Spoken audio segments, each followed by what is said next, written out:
Morning to all of you.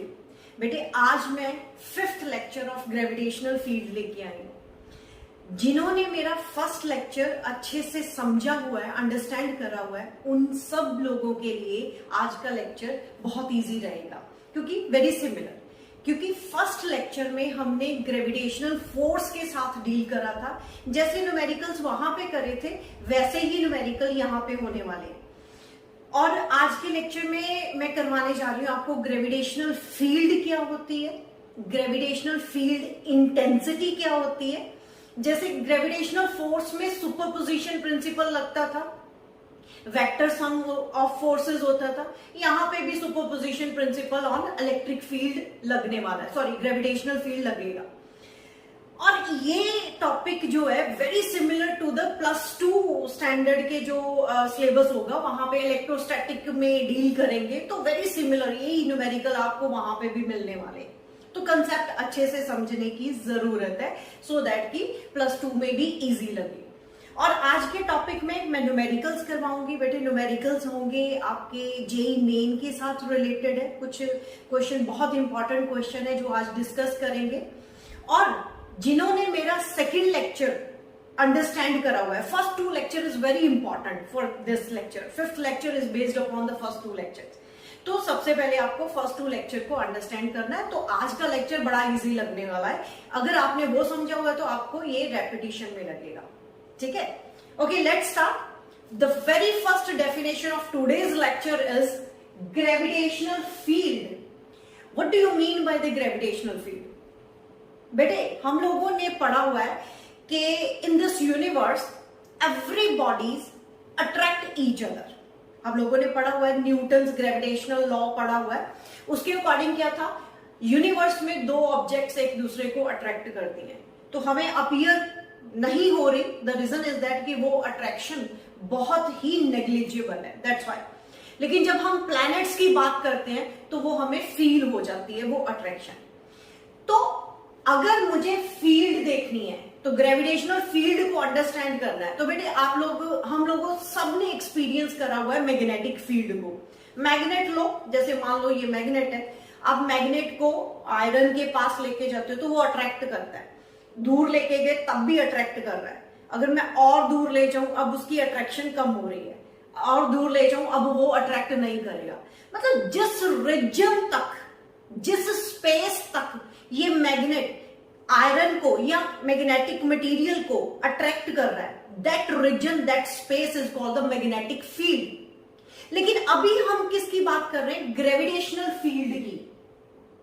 The space around a body within which its gravitational force of attraction is experienced by other bodies। कहने का मतलब क्या हुआ?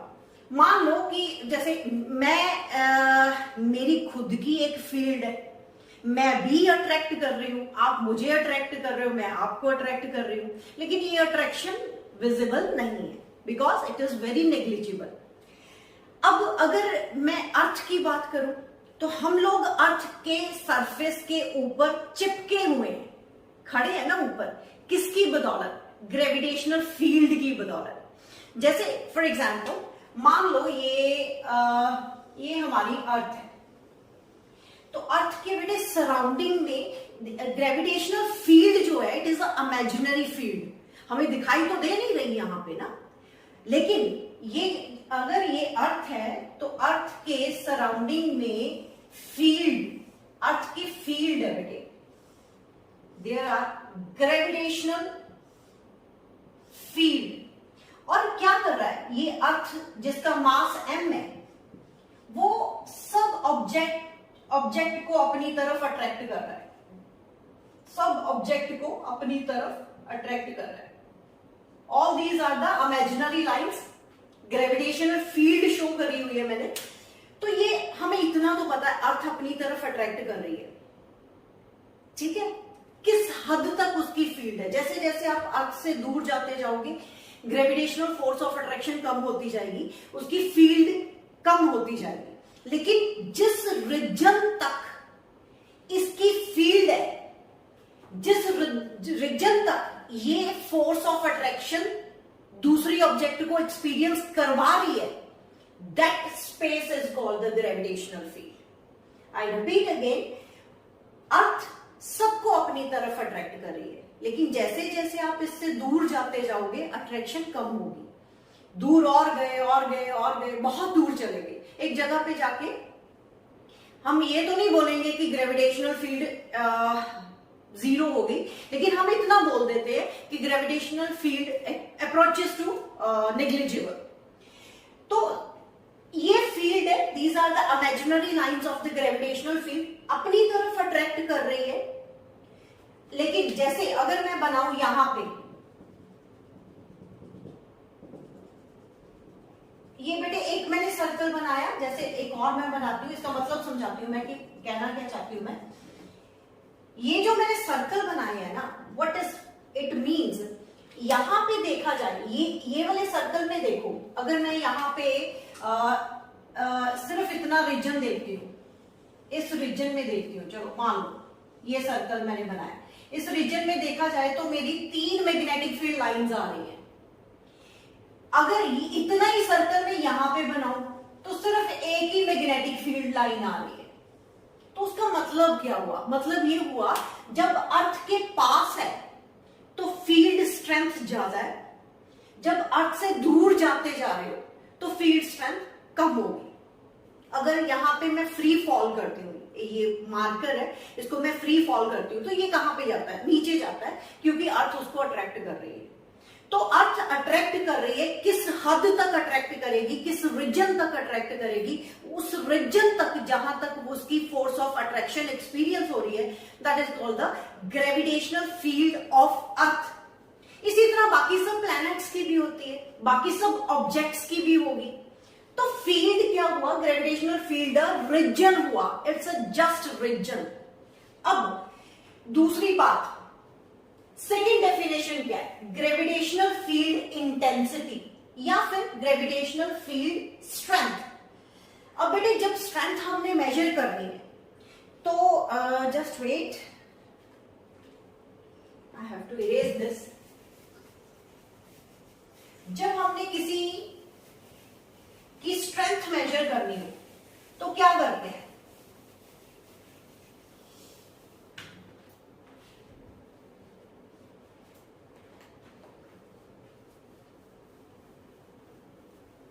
Okay, जब हमने किसी की स्ट्रेंथ मेजर करनी है, मान लो कि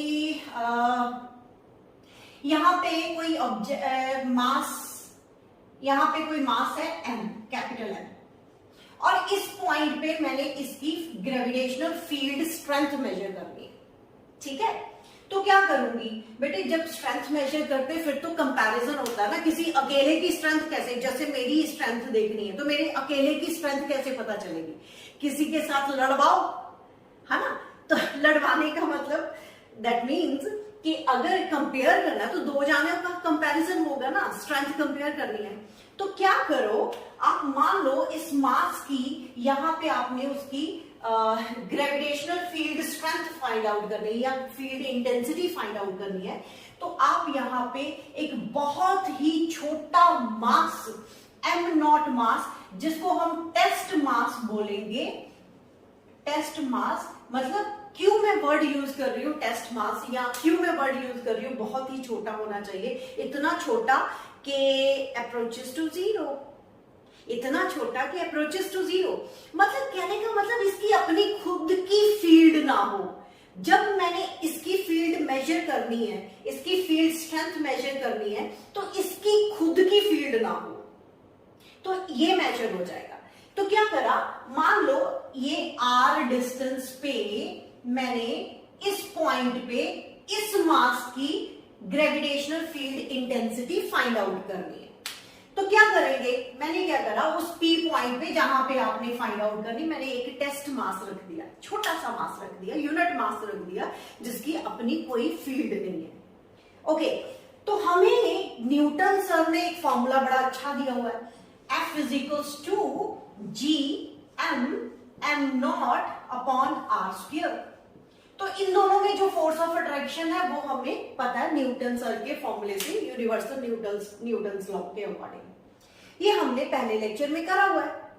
लेकिन अब यहां पे ग्रेविटेशनल फील्ड इंटेंसिटी की डेफिनेशन क्या बोलती है? वो कहती है ग्रेविटेशनल फील्ड इंटेंसिटी को हम E के साथ डिनोट करते हैं। E इज इक्वल्स टू क्या होता है? Force per unit mass. Force per unit mass. अगर मैंने इसकी फील्ड निकालनी है तो ये मास को मैं डिवाइड कर दूंगी इसकी डेफिनेशन के अकॉर्डिंग ये। और यहां पे एक चीज और लिख देते हैं बेटे, limit M not approaches to zero. मैंने बोला ना M not should be very very small, approaches to zero इतना स्मॉल हो कि उसकी खुद की फील्ड ना हो। तो हमें इसकी इंटेंसिटी फाइंड आउट करनी है, ग्रेविटेशनल फील्ड इंटेंसिटी। तो आपको मैंने बता दिया, इसको अच्छे से मैं लिख देती हूँ। E is equals to limit, LT stands for limit, m naught approaches to zero, f upon m naught। मतलब डेफिनेशन क्या हुई? मैंने ये डेफिनेशन के अकॉर्डिंग लिखा। Look at this, intensity of gravitational field at a point, इस point पे मैं निकालने जा रही हूं। In the gravitational field, sorry हाँ, in the gravitational field is defined as the force experienced by a body of unit mass। मतलब ये वाली यूनिट मास वाली जो बॉडी है कितना फोर्स एक्सपीरियंस कर रही है उसको डिवाइड कर देना है एम नॉट के साथ, मतलब उसी मास के साथ। मतलब force experienced bye a body of unit mass. Unit mass जब बोलते हैं तो इसका मतलब पर यूनिट मास, मतलब आपको इस मास के साथ डिवाइड करना है। ठीक है बेटे, तो आपका आया F की वैल्यू यहां पे मैं पुट कर दूं तो E इज इक्वल्स टू क्या आ रहा है? G M, M not cut जाएगा बेटे इसके साथ, upon R square. Look at this, ये बेटे हमारा GM अपॉन आर स्क्वायर, ये तो स्मॉल g नहीं आ गया? एक्सेलरेशन ड्यू टू ग्रेविटी का फॉर्मूला में तो यही निकला था। तो यहां पे intensity, gravitational field intensity G के इक्वल आ रही है, जो कि GM अपॉन आर स्क्वायर है। GM अपॉन आर स्क्वायर अगर देखा जाए तो बेटे मैंने बोला था उस लेक्चर में कि मैं आपको प्रूव करूंगी कि ये जो एक्सेलरेशन G को हम एक्सेलरेशन क्यों बोलते हैं, इसके यूनिट मीटर पर सेकेंड स्क्वायर क्यों है, तो वो अभी निकलने वाला है। तो क्या करा, इंटेंसिटी यानी ग्रेविटेशनल फील्ड इंटेंसिटी या gravitational field strength is equals to GM upon R square, जो कि फॉर्मूला हमारा स्मॉल g का है, एक्सेलरेशन ड्यू टू ग्रेविटी का है। ओके, अब एक तो ये बात है, आपको ये लर्न करना है। दूसरी बात ये, it is a vector quantity. How it is a vector quantity? Look at this, अगर इसकी फील्ड की बात कर रहे हो तो ये अपनी तरफ अट्रैक्ट करेगा। तो जो इंटेंसिटी है, ग्रेविटेशनल इंटेंसिटी, जिस मास की आप निकाल रहे हो तो उसकी टूवर्ड हो गया। तो we have a particular direction. जैसे अर्थ की बात कर रहे हैं तो अर्थ हर चीज को, हर ऑब्जेक्ट को अपनी तरफ अट्रैक्ट करती है, टूवर्ड द सेंटर। तो यहां पे भी इंटेंसिटी जो है that is a vector quantity, और इस यहां पे लिख देती हूं, it is a vector quantity.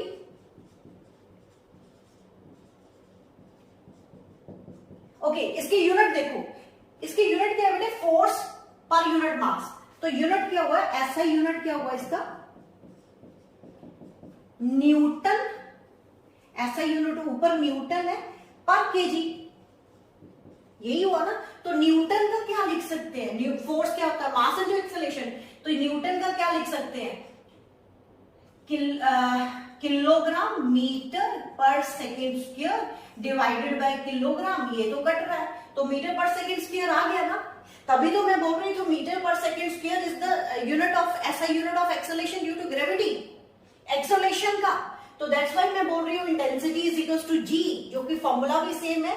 इसको हमने एक्सेलरेशन क्यों बोला था? क्योंकि उसके मीटर पर सेकेंड स्क्वायर यूनिट्स आ रहे थे। तो और करके मैं यहां पे लिख देती हूँ मीटर पर second square, which are the units of, which are the units of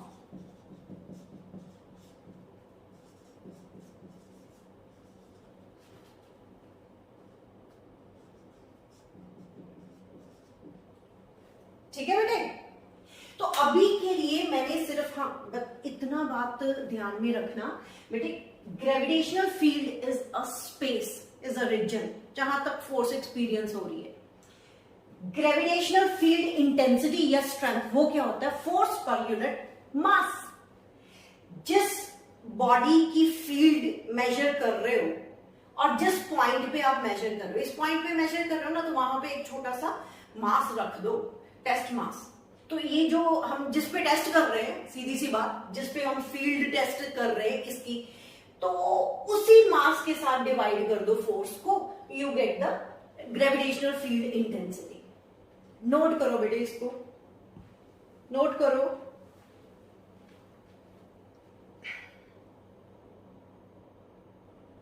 okay बेटे, principle of superposition of gravitational field.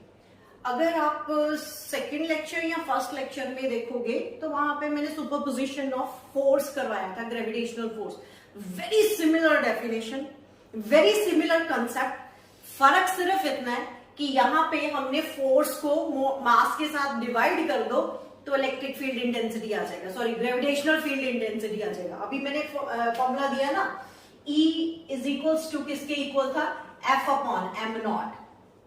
तो आपको सिर्फ फोर्स का जो भी सारा का सारा टॉपिक सिमिलर जाने वाला है बेटे। फोर्स का जो हमने सुपरपोजिशन प्रिंसिपल का पढ़ा, वही हमने ग्रेविटेशनल फील्ड इंटेंसिटी का पढ़ना है। वेरी सिमिलर डेफिनेशन, फर्क सिर्फ इतना होने वाला है कि you have to divide with the mass, test mass जो एम नॉट है। Look at the definition, gravitational field intensity on a point mass due to number of other point masses around it। अब ध्यान से समझना, मान लो मेरे पास ये space में बहुत सारे मासेस है, 1 2 3 4, ये m1 मास है, ये m2 मास है, ये m3 है, तो m4 है ना। तो we have the lot of masses and mn तक गया हुआ है। तो मेरा मन करा कि क्यों ना M1 पे net electric field intensity find out करी जाए। ओके ठीक है, तो ये दोनों, इस पे मैंने फाइंड आउट करना है ना, ये इसको अट्रैक्ट करेगा, तो जिधर फोर्स उधर ही इलेक्ट्रिक फील्ड इंटेंसिटी होगा। ये भी अट्रैक्ट करेगा, तो इधर ही फोर्स, मतलब इस मास को ये अट्रैक्ट कर रहा है, इस मास को ये अट्रैक्ट कर रहा है, तो सिमिलरली इसका इधर होगा। तो ये मैं E1 लिख देती हूं, ये E2 लिख देते हैं, ये E3 लिख देते हैं, ठीक है बेटे। ऐसे करती हूँ, यहां पे m नॉट रखते हैं, इधर 1, इधर 2 एंड इधर 3, ऐसे लिख लेते हैं, ठीक है, m नॉट। अच्छा बेटे, अब जैसे वहां पे अगर मैं यहां पे फोर्स की बात करती हूँ तो F1 F2 F3 बोल देती, तो सुपरपोजिशन प्रिंसिपल ऑफ फोर्स क्या बोलता है, vector sum of all the forces. F net force जो m नॉट पे आनी थी वो क्या आनी थी, F इज इक्वल्स टू, मैं वही लिख देती हूँ, F क्या आना था, F not is equals to F1 vector plus F2 vector plus so on.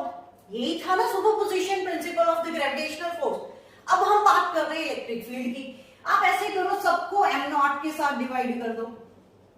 तो जब m नॉट के साथ डिवाइड करते हैं तो बेटे ये फॉर्मूले के हिसाब से तो ये electric field intensity, sorry gravitational field intensity बन रही है। तो E not vector is equals to E1 vector plus E2 vector plus so. तो कहने का मतलब m नॉट के ऊपर सब मासेस के कारण जो भी ग्रेविटेशनल फील्ड इंटेंसिटी लग रही है उसका नेट निकालना है। तो आपको क्या करना है, वेक्टर सम, जर्नल सम नहीं है, अलजेब्रिक सम नहीं है, vector sum of all the gravitational field intensity. तो वो प्लस कर दो, बस वेक्टर सम आना चाहिए, vector sum of, look at this, vector sum of the gravitational field acting on the point mass due to other point masses. अच्छा एक चीज और रिमाइंड में करवाऊं, याद है आप लोगों को मैंने फर्स्ट लेक्चर में ये बताया था कि ग्रेविटेशनल, न्यूटन्स ग्रेविटेशनल लॉ सिर्फ पॉइंट मासेस के लिए ही एप्लीकेबल है, और दूसरा उसकी कैरेक्टरिस्टिक्स में मैंने ये भी बताया था कि जो इसमें और इसमें फोर्स ऑफ अट्रैक्शन है तो इसकी प्रेजेंस उस अट्रैक्शन को इफेक्ट नहीं करती। रिमाइंड करो, मैंने बोला था जैसे अर्थ और सन के बीच में जो अट्रैक्शन है, इनका जो पवित्र रिश्ता है, मार्स के आने से कोई फर्क नहीं पड़ेगा या जुपिटर के आने से कोई फर्क नहीं पड़ेगा। बाकी प्लैनेट्स की अट्रैक्शन इंडिविजुअल अपनी होगी और अर्थ और सन की अपनी होगी। कहने का मतलब M1 और M0 के बीच में जो फोर्स ऑफ अट्रैक्शन है वो अलग होगी, उसका इनकी प्रेजेंस का कोई इफेक्ट नहीं होगा। तो इंडिविजुअल मासेस की इंडिविजुअल ग्रेविटेशनल फील्ड इंटेंसिटी का वेक्टर सम कर दो, आपको नेट ग्रेविटेशनल फील्ड इंटेंसिटी मिल जाएगी एम नॉट के ऊपर. Very similar superposition principle, just as in case of force, exactly the same in case of gravitational field intensity. Note करो बेटे, इसके साथ रिलेटेड फिर मैं न्यूमेरिकल करवाती हूँ. अब जो नेक्स्ट न्यूमेरिकल करवाऊंगी वो जेई मेन में आया हुआ है, अच्छे से करते हैं. पहले इसको नोट करो जरा. एक और, मैं वेक्टर फॉर्म में अगर लिखना हो तो बेटे आपके पास यहां पे हमने क्या निकाला था, E इज इक्वल्स टू क्या निकला था, GM अपॉन आर स्क्वायर निकल रहा था ना. अब मैं आप लोगों को एक्सप्रेशन थोड़ा सा दे दूं. ये अगर मेरा R1 डिस्टेंस है, मान लो ये वाला डिस्टेंस R1 है, यहां पे ब्रैकेट में लिख देती हूँ R1, ये R2, ये R3 है ना. तो अगर मुझे एक्सप्रेशन लिखना हो तो क्या लिखूंगी मैं, तो E not is equals to आपके पास क्या आ रहा है, GM1. इसकी इलेक्ट्रिक फील्ड स्ट्रेंथ है बेटे, तो इसकी स्ट्रेंथ है ना, तो M नॉट के साथ तो डिवाइड हो जाना ना, वो तो गया. तो हमारा डायरेक्ट फॉर्मूला क्या बन गया, GM1 अपॉन R1 स्क्वायर, और R1 का कैप आएगा क्योंकि मैं वेक्टर फॉर्म में लिख रही हूं. एंड इसी तरह GM2 अपॉन R2 का स्क्वायर और R2 का कैप आ जाएगा, एंड प्लस सो ऑन. तो वेक्टर फॉर्म में लिखना है तो ऐसे लिखा जा सकता है. नोट करो बेटे इसको, फिर न्यूमेरिकल करवाती हूं आप लोगों को. ओके बेटे देखो, we have infinite number of masses, each of mass m are placed along a straight line. ठीक है, मतलब हमारे पास बहुत सारे मासेस हैं, स्ट्रेट लाइन के अलोंग पड़े हुए हैं. सबका मास m है. कितने कितने डिस्टेंस पे पड़े हुए हैं, r, 2r, 4r, 8r and etcetera. From the point O, मतलब यहां पे O पॉइंट ले लो. पहला मास पड़ा हुआ है r डिस्टेंस पे, दूसरा मास पड़ा हुआ है m है, दूसरा मास m है, सेम मासेस उन्होंने दिए हुए r, 2r डिस्टेंस पे. तीसरा मास पड़ा हुआ है 4r डिस्टेंस पे, 4r डिस्टेंस पे, एंड सो ऑन. फोर्थ पे ये भी एक और मास रख देते हैं, चलो उन्होंने दिया हुआ है. तो ये सो ऑन है, इंफिनिटी तक गया हुआ, इनफाइनाइट. ठीक है, लुक एट दिस. एक मिनट जस्ट मैं देखूं सब ठीक दिख रहा है. Very good. ओके बेटे, we have infinite number of masses, इसलिए मैंने इंफिनिटी लिख दिया. ठीक है, lot of masses are there, infinite masses. सबका मास m दिया हुआ है, आर प्लेस्ड स्ट्रेट लाइन पे पड़े हुए हैं. पहला r डिस्टेंस पे, दूसरा 2r पे, 4r पे एंड 8r पे. राइट. और बोलता क्या है, gravitational field intensity O point पे निकाल के दो. तो ये तो सुपरपोजिशन प्रिंसिपल हो गया. सुपरपोजिशन प्रिंसिपल ने बोला था कि अगर सिस्टम में बहुत सारे मासेस हैं तो किसी एक पॉइंट पे ग्रेविटेशनल फील्ड इंटेंसिटी निकालनी है तो आप वेक्टर सम कर दो. तो यही काम यहां पे करना है, वेक्टर सम करेंगे. तो एक चीज याद रखो, यहां पे एक इस पॉइंट पे इसके कारण जो फील्ड है वो किस तरफ होगी बेटे. अगर मैं टेस्ट मास रख दूं, फॉर एग्जांपल, अगर अंडरस्टैंड करना है, फॉर एग्जांपल यहां पे मैंने टेस्ट मास रख दिया m नॉट, तो ये वाला मास इसको क्या करेगा, अपनी तरफ अट्रैक्ट, ये वाला अपनी तरफ अट्रैक्ट, अपनी तरफ, सब अपनी तरफ अट्रैक्ट करेंगे. तो कहने का मतलब ग्रेविटेशनल फील्ड इंटेंसिटी इसी तरफ लगेगी. इसके कारण भी इस पॉइंट पे इस तरफ लगेगी, इसके कारण भी लगेगी. वेट बेटे, sorry.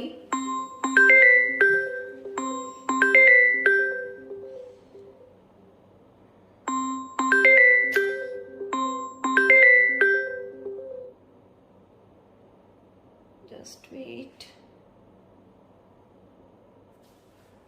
Okay. Sorry for disturbance. सब मासेस, ये वाले सब मासेस, यहां पे कोई मैंने टेस्ट मास रखा, दिया नहीं हुआ, हम सिर्फ रख देते हैं. वो क्या कर रहा है, अपनी तरफ अट्रैक्ट कर रहे हैं. तो हमें ग्रेविटेशनल फील्ड इंटेंसिटी सब इसी तरफ लगने वाली है, एक ही डायरेक्शन में. तो सीधा प्लस कर दो. तो पहला जो है ये पॉइंट पे ए पॉइंट ले लेते हैं, बी पॉइंट ले लेते हैं, सी एंड सो ऑन चलेगा।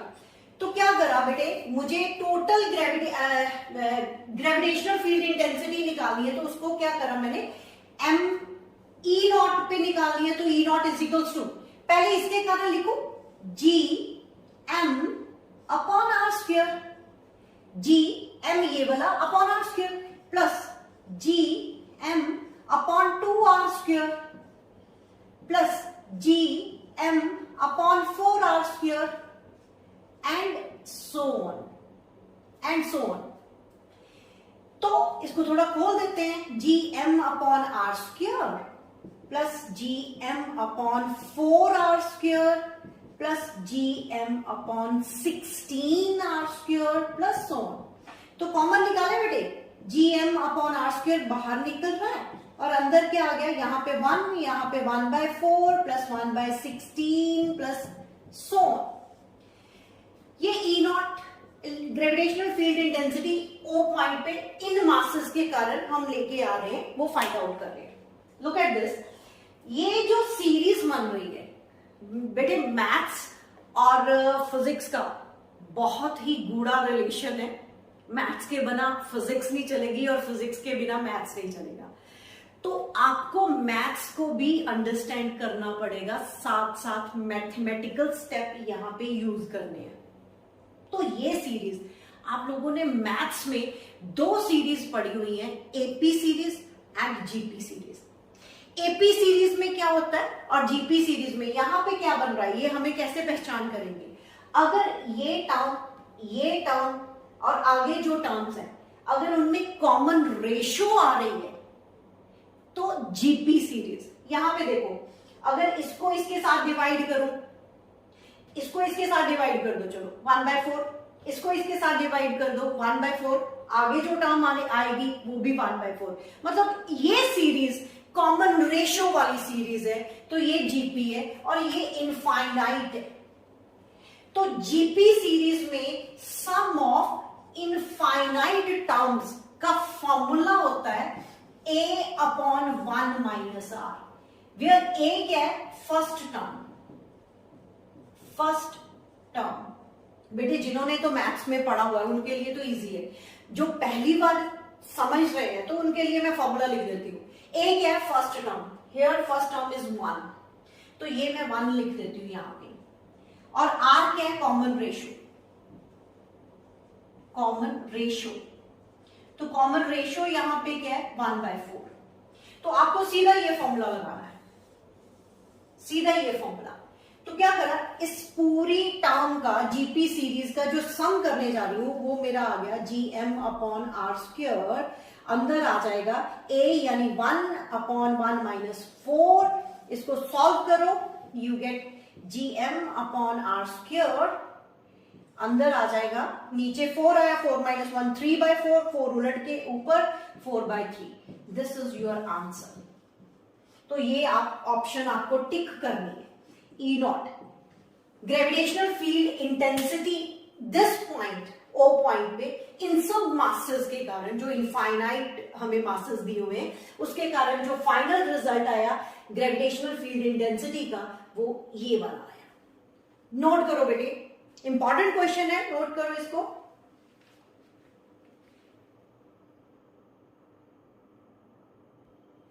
ओके बेटे, नेक्स्ट क्वेश्चन है, 2 spheres of masses 16 kg and 4 kg are separated by a distance of 30 meter. Then the distance from sphere of mass 16 kg at which the net gravitational field intensity becomes 0. Net gravitational field intensity becomes 0.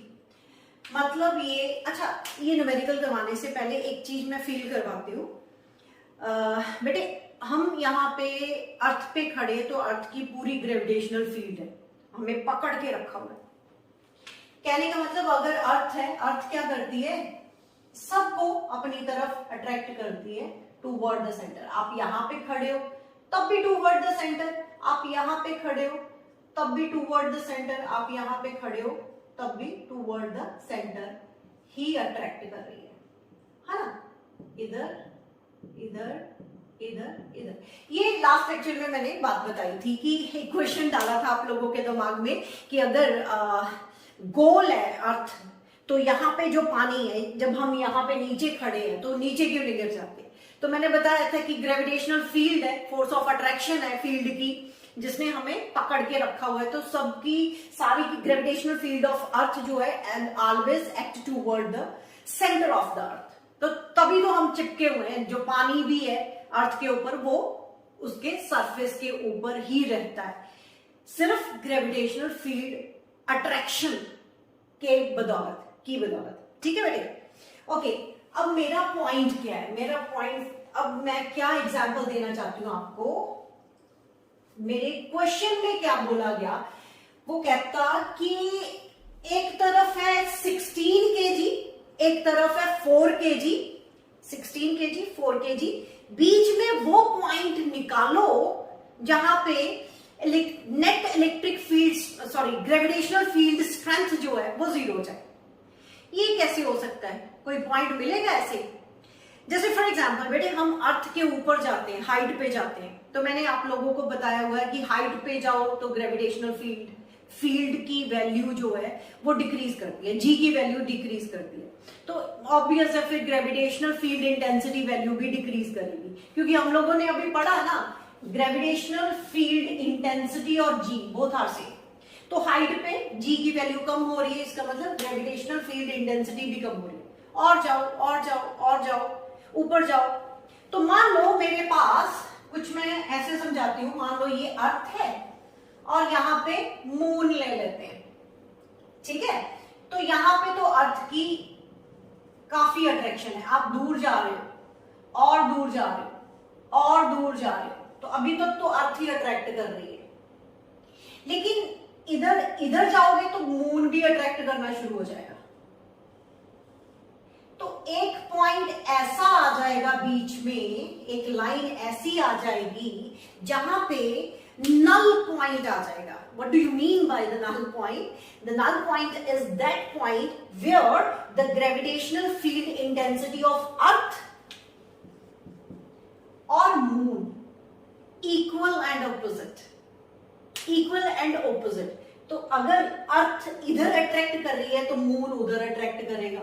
Moon की अब gravitational field intensity कम होती है, इसलिए उसके पास ये null point आने के chances है। एक बड़ी फेमस बात थी बेटे महाभारत में। क्या था? महाभारत में बोला गया था कि भीम ने एलिफेंट्स 3 हाथी घुमा के जोर से फेंके थे और बोला ये जाता है कि वो अभी तक वापस नहीं आए। तो सुनने में तो यही आया कि मतलब, कहने का मतलब भीम की स्ट्रेंथ बताई गई है एक्चुअली में, कि भीम इतना स्ट्रांग था कि उसने 3 हाथी पकड़ के घुमा दिए थे और वो ग्रेविटेशनल फील्ड से बाहर चले गए थे, अर्थ की ग्रेविटेशनल फील्ड से बाहर चले गए थे। लिखा ये है कि वो स्पेस में अभी भी घूमते हैं। मतलब पॉइंट टू अंडरस्टैंड कि मैं कहना क्या चाहती हूँ, वो स्पेस में क्यों घूम रहे हैं? क्योंकि वो उसी रीजन में चले गए, नल पॉइंट वाले रीजन में। ना तो अर्थ की तरफ अट्रैक्ट हो रहे हैं, ना मून की तरफ अट्रैक्ट हो रहे हैं। तो वो रीजन में, वो लाइन पे चले गए जहां पे ग्रेविटेशनल फील्ड इंटेंसिटी 0 है, नल पॉइंट है, नल रीजन है। ना उसकी तरफ अब जा रहे हैं, ना इस तरफ आ रहे हैं। पॉइंट समझ आया? अब मेरा क्वेश्चन क्या है? Look at the statement. Statement में उन्होंने बोला कि हमारे पास 2 पॉइंट मासेस हैं, एक है 16 kg का और एक है 4 kg का। ये रहा मास आपका 16 kg का और ये वाला मास आपका 4 kg का, ठीक है जी? और इनमें जो डिस्टेंस दिया हुआ है दैट इज 30 मीटर डिस्टेंस दिया हुआ है, ठीक है बेटे? अब ऑब्वियस है इसका मास ज्यादा है तो इसकी फील्ड स्ट्रेंथ या फील्ड रीजन ज्यादा दूर तक होगा। तो उसकी छोटी है, छोटा मास है तो उसकी फील्ड भी छोटी होगी। तो मैं कुछ पॉइंट इस तरफ लेट कर लेते हैं। Let a point P where the net electric field gravitational field strength is 0। ये हम कंसिडर कर लेते हैं। तो हुआ क्या, ये वाला जो मास है यहाँ पे फिर वही काम करते हैं बेटे, जब फील्ड स्ट्रेंथ लेते हैं तो हम क्या करते हैं, एम नॉट टेस्ट मास रख देते हैं ना। तो मान लो यहाँ पे मैंने एम नॉट कोई टेस्ट मास रखा, तो इसकी फील्ड स्ट्रेंथ की मैं बात कर रही हूं, तो इस मास को, जो टेस्ट मास है, जो बिल्कुल ही छोटा सा मास है, उसको अपनी तरफ अट्रैक्ट करेगा। तो इसके कारण जो फील्ड स्ट्रेंथ होगी बेटे वो तो होगी इस तरफ। अगर इसको मैं ए बोल देती हूँ, इसको बी बोल देती हूँ, तो इसको ई ए लिख देती हूँ, और ये इस तरफ अट्रैक्ट करेगा, ई बी। ठीक है, तो मैंने क्या करा, let at point P net electric field, gravitational field strength,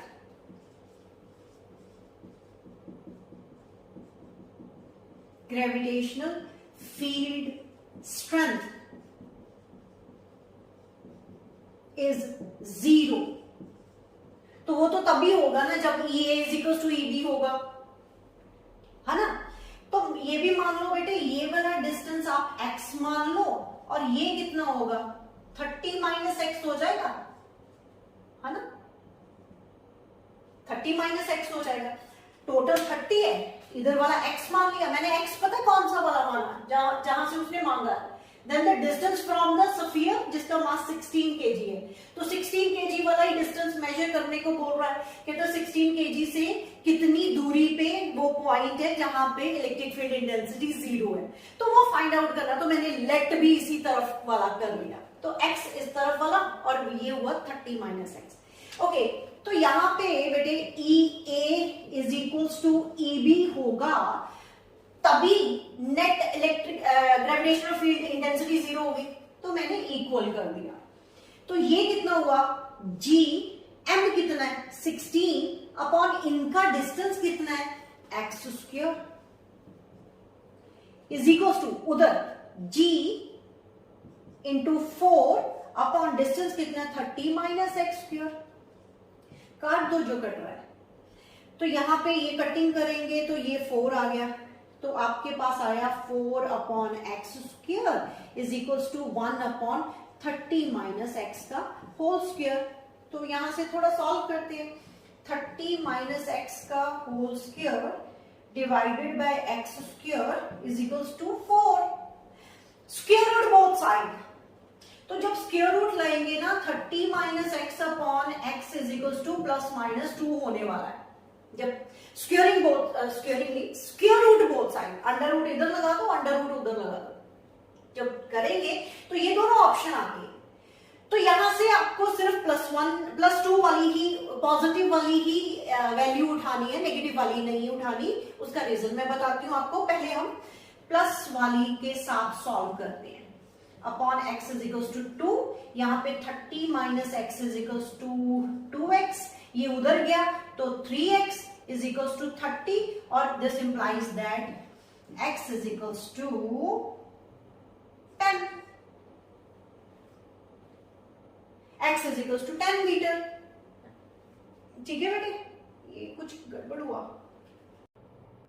okay बेटे, मिस्टेक यहां पे है, जब हमने इधर लेके गए ये उधर, और ये 1/4 होना चाहिए था, सॉरी, यहाँ पे 1/4, यहाँ पे 1/2, एंड जब आप मल्टीप्लाई करते हो 1/2 आपका यहां से चेंज हो जाएगा, ये 2 इसके साथ मल्टीप्लाई होगा तो 60 minus 2x is equals to x, ये उधर गया 3x अब is equals to 60, this implies that x is equals to 20 metre.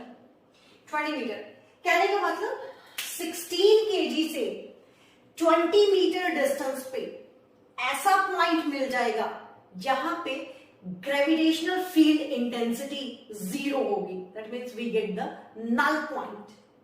ठीक है, समझ आया बेटे, नोट करो इसको। अच्छा, दूसरा पॉइंट में मैं बता दूं कि मैंने यहाँ पे पॉजिटिव वाली वैल्यू ही उठाई, दूसरी नेगेटिव वाली क्यों नहीं उठाई, वो भी देख लेते हैं।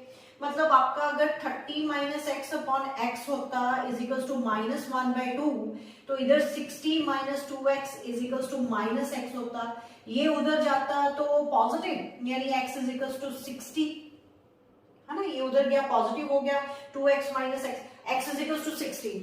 अब देखो इन दोनों में डिस्टेंस कितना 30, लेकिन एक्स पॉइंट कितना आ रहा है 60, मतलब इधर। नॉट पॉसिबल, ध्यान से समझना, नॉट पॉसिबल। कैसे? अगर मैं यहां पे मान लो ये वाला पॉइंट पी पॉइंट यहां पे, ठीक है, वहां पे नल पॉइंट आ सकता है कि नहीं आ सकता वो नोट करने जा रहे हैं। ये वाला मास इस पॉइंट यहां पे m0 रख दो, टेस्ट मास, इस टेस्ट मास को अपनी तरफ खींचेगा, राइट? ये वाला मास वो भी अपनी तरफ खींचेगा, दोनों मासेस इस तरफ खींचेंगे तो प्लस होंगे, ग्रेविटेशनल फील्ड इंटेंसिटी प्लस होगी, माइनस नहीं होगी। इधर और इधर जाएगा तभी नल पॉइंट आएगा, कैंसल आउट होगा। तो बाहर ना तो इधर आने वाला है पॉइंट, नल पॉइंट, ना आएगा इधर, कहीं बीच में ही आएगा। तो इतना क्लियर है। दूसरा पॉइंट नोट करने वाला क्या है, स्मॉलर चार्ज के, स्मॉलर मास के पास आता है पॉइंट वो वाला, जहां पे नल पॉइंट जीरो हो, नल पॉइंट हो, जहां पे ग्रेविटेशनल फील्ड इंटेंसिटी जीरो हो, वो हमें ऑलवेज स्मॉलर मास की तरफ ही मिलेगा, ठीक है? क्यों बेटे? क्योंकि इसकी तो फील्ड पहले से ही बहुत स्ट्रांग है, 16 kg है, वो 4 kg बेचारा, 4 kg का सिर्फ, तो कम से कम उसको डिस्टेंस का तो बेनिफिट दो ना, डिस्टेंस तो उसकी तरफ ले लो, तो उसका कम डिस्टेंस, उसके पास फील्ड ज्यादा होगी ना बेटे, है ना? तो इसके तो बहुत ऑलरेडी फील्ड बहुत ज्यादा है, तो अगर दूर ले जाए तो इसकी फील्ड स्ट्रेंथ कम होगी ना, तो इसके पास ले जाए तो उसकी फील्ड स्ट्रेंथ बढ़ जाएगी ना, तभी कैंसल आउट हो सकती है ना, इक्वल तो तभी होगी ना। तो ये दो पॉइंट नोट कर लो कि एक तो इन दोनों के बीच में ही नल पॉइंट आएगा, दूसरा पॉइंट छोटे वाले मास के पास पॉइंट आएगा। आप अभी भी नोट कर सकते हो, इधर 20 मीटर आ रहा है, उधर 10 मीटर डिस्टेंस आ रहा है, तो उसकी तरफ आपका नल पॉइंट आ रहा है। नोट करो बेटे इसको, फिर एक और न्यूमेरिकल करवाती हूं।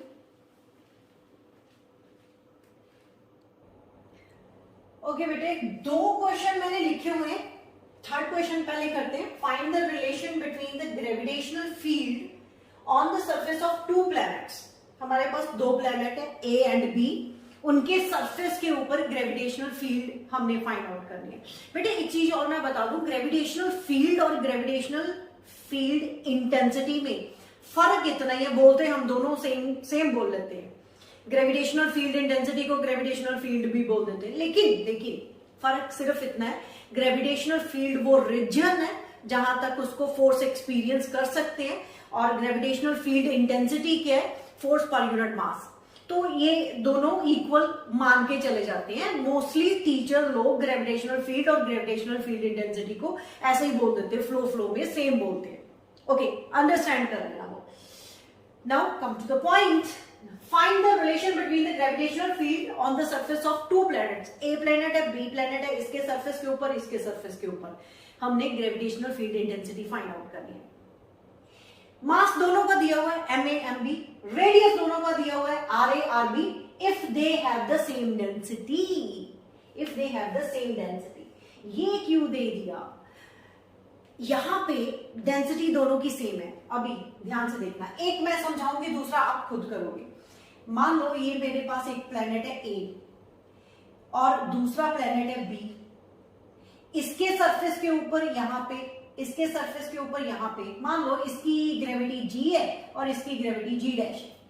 इसका रेडियस उन्होंने दिया हुआ है हमें ra, इसका ra दिया हुआ है, इसका rb दिया हुआ है, इसका मास ma दिया हुआ है, इसका मास mb दिया हुआ है। तो पहली बात, हमें फॉर्मूला पता है g is to gma upon ra का स्क्वायर, ये सबको पता है ये फॉर्मूला। अब g dash is equals to वो होगा g mb अपॉन rb का स्क्वायर। तो दोनों को डिवाइड कर देंगे तो रिलेशन आ जाएगा, लेकिन सीधा डिवाइड, अब चलो डिवाइड करते हैं, g डैश अपॉन g कर दिया तो क्या आया, g mb अपॉन rb का स्क्वायर, उल्टा कर देते हैं ra का स्क्वायर अपॉन gma। तो यहां से कटिंग सिर्फ ये वाली हो रही है। तो हमें जो ऑप्शन दी हुई है उसमें ये बेटे M B upon M A into R A square upon R B का स्क्वायर। अब यहां पे हमें उन्होंने बोल दिया डेंसिटी सेम है, मास पर एम ए और एम बी जो है वो इन टर्म्स ऑफ डेंसिटी लिखना पड़ेगा। मैं इसकी ऑप्शन लिखना भूल गई। ये ऑप्शन में आपको एक ऑप्शन टिक करनी पड़ेगी बेटे। ऑप्शन में पहले बता दूं, जस्ट वेट। आपके पास ऑप्शंस जो आनी है, पहले मैं यहाँ पे एक्सप्लेन कर दूं, क्लियर करूं पहले। अब मेरे पास density of A planet is equals to density of B planet है। तो डेंसिटी किसके इक्वल होती है? मास पर यूनिट वॉल्यूम। तो यहाँ पे मास कितना है? एम ए अपॉन उसका वॉल्यूम कितना? सफियर्स है ना, तो these are the sphere 4/3 pi R A का cube is equals to M B upon 4/3 pi R B का क्यूब। ठीक है, तो काट दो जो कट रहा है। तो ये कट रहे हैं 4/3 और पाई। तो यहाँ पे मुझे एम ए और चलो एम बी निकाल देते। M B upon M A is equals to क्या हो जाएगा? M B upon M A, ये इधर ले आओ। तो मेरे पास आ गया आर बी का cube divided by R A का क्यूब। तो ये वाली वैल्यू मैं यहां पे पुट करने जा रही हूं, पुट हियर। ठीक है, ये वाली वैल्यू यहां पे पुट करने जा रही हूं। तो क्या आया? G dash upon G is equals to, वहां पे मैंने वैल्यू पुट करी आर बी का क्यूब अपॉन आर ए का क्यूब इंटू आर ए का स्क्वायर अपॉन आर बी का स्क्वायर। बेटे ये तो कट रहा है, तो दो कट गए, यहां पे दो कट गए, तो बचा क्या? यहाँ पे आर बी अपॉन आर ए। आपको ये वाली ऑप्शन टिक करनी है। ऑप्शन मैंने लिखना भूल गई, लेकिन ये आंसर उन्होंने ऑप्शन में एक फाइनल आंसर दिया हुआ है और ये ऑप्शन आपको टिक करनी है। ठीक है, जब मोस्टली डेंसिटी सेम दी होती है ना बेटे, तो आपको मास डेंसिटीज को कंपेयर करके ना, तो मास का relation in terms of radius निकाल के वो वैल्यू पुट करनी होती है। तो जैसे मैंने यहां पे करा, अगर ये क्वेश्चन समझ आ गया, अब इस क्वेश्चन को देखो, यहाँ पे ऑप्शन मैंने लिखी हुई है। क्या बोल रहा है? इमेजिन करो हमारे पास न्यू प्लेनेट है having the same density as that of earth. एक नया प्लेनेट और एक हमारी अर्थ, तो डेंसिटी दोनों की सेम है, but is 3 times bigger than the earth in size. मतलब मास अगर इसका अर्थ का m है तो उसका 3m होगा। बिगर बोल दिया ना। तो if acceleration due to gravity on the surface of earth is g and g dash on the surface of new planet, तो आप उनका रिलेशन निकालो। तो डेंसिटी यहां पे भी सेम है। It is very similar numerical to this. आप पॉज करके खुद ट्राई करो पॉज बेटे, do yourself, hurry up, do yourself. Size दिया हुआ है बेटे यहाँ पे 3 टाइम्स बिगर का मतलब अगर उसका रेडियस, मैं थोड़ा आइडिया दे देती हूं। ये हमारी अर्थ है और ये नया, 3 टाइम्स बिगर, तो ये नया प्लैनेट ले लेते हैं n और ये हमारी अर्थ है। ठीक है, डेंसिटी दोनों की सेम है। तो इसका रेडियस अगर मैं r मानती हूं तो वो कहता वो साइज में बिगर है, यानी इसका रेडियस 3r होगा। ये गिवन है। ये न्यू प्लैनेट, ये अर्थ है। Imagine new planet having the same density, जितनी डेंसिटी इसकी उतनी ही डेंसिटी इसकी, but 3 times bigger than the earth size. मतलब रेडियस, साइज में बोला था, मास में नहीं बोला था। तो साइज है तो इसका मतलब r उसका रेडियस, तो इसका 3r होगा। तो आपको अगर इसकी एक्सेलरेशन g है तो इसकी g डैश है, तो you have to calculate the value, ratio find out करनी है या रिलेशन फाइंड आउट करना है। डू योरसेल्फ बेटे, पॉज करो और खुद करो। Very similar. ओके, इसको भी नोट करो। I am going to erase this.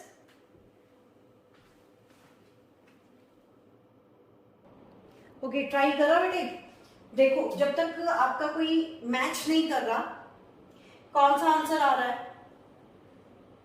Okay, मैं एक्सप्लेन करने जा रही हूं। हमारे पास g की value gm upon R square, ये अर्थ के लिए इसका मास m है, ठीक है, इसका मास m है। मास नहीं गिवन ना हमें, तो इन टर्म्स ऑफ डेंसिटी लिख लेते हैं ना। फिर डेंसिटी सेम दी हुई है ना, look at this, they have given new planet have the same density, look at this, have the same density।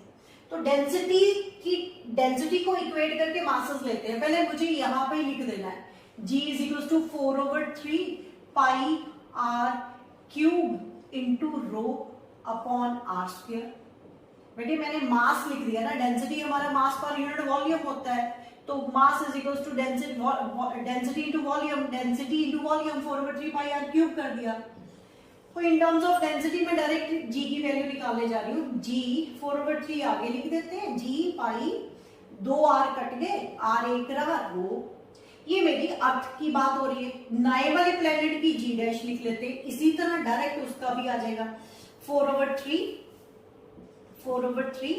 g pi r कितना आएगा 3r, और रो डेंसिटी उसने बोली सेम, कर दो ना equate, g dash upon g is equals to, जब divide करोगे तो सिर्फ 3 आएगा and g dash is equals to 3g आएगा। ये वाली ऑप्शन ठीक होगी, नोट करो जल्दी से इसको। लास्ट न्यूमेरिकल एक और जो जेई मेन में आईआईटी में आया हुआ है, माय फेवरेट न्यूमेरिकल। जाते जाते वो एक ब्रेन एक्सरसाइज कर लेते हैं, जाते जाते एक अच्छा सा न्यूमेरिकल करते हैं, नोट करो इसको।